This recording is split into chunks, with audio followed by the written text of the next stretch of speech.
After more than a decade searching for the truth, some people may now have a sense of closure. NTD's Jane Worrell in London reports on the latest findings in one of the biggest cover-ups in history. Concluding that organs are forcibly removed from prisoners of conscience in China, an international tribunal delivers its final judgment. Doctors killed those innocent people simply because they pursued truthfulness, compassion and forbearance in the case of Falun Gong practitioners. Representatives for China, he said, were invited but did not respond. The judgment follows hearings in December and April in which over 50 witnesses testified, among them a former surgeon in China who said he was forced to extract 2 kidneys and a liver from a man who was still alive. And even now, I go to mosque or go to church or go to temples to pray for him in case he was Muslim or he was Christian or he was Buddhist. The tribunal found that Falun Gong practitioners were the main source of supply, but more recently evidence shows mass medical testing of the Uyghur ethnic minority.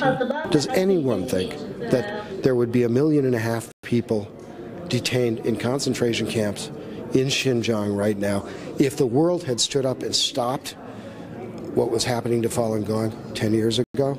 Not a chance.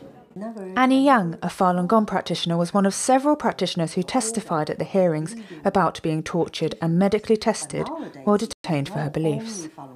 Because it's a really nightmare.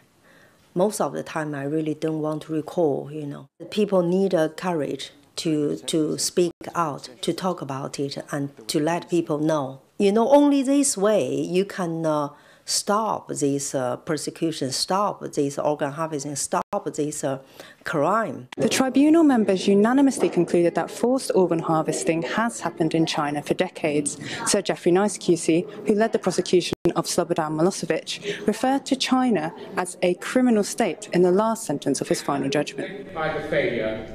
They kill people in a brutal way and then they sell their vital organs. That's the Nazis didn't do that, but of course they didn't have the technology to do that then. Humanity is capable of depravity without end, that there's no limit to the evil which people are willing to inflict. It's said that crimes against humanity, against Falun Gong practitioners and Uyghurs, were proved beyond reasonable doubt.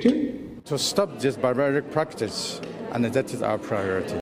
Like Enver, many here hope that the findings of this tribunal could start to end the suffering and persecution that some people in China have endured for far too long. Jane Worrell, NTD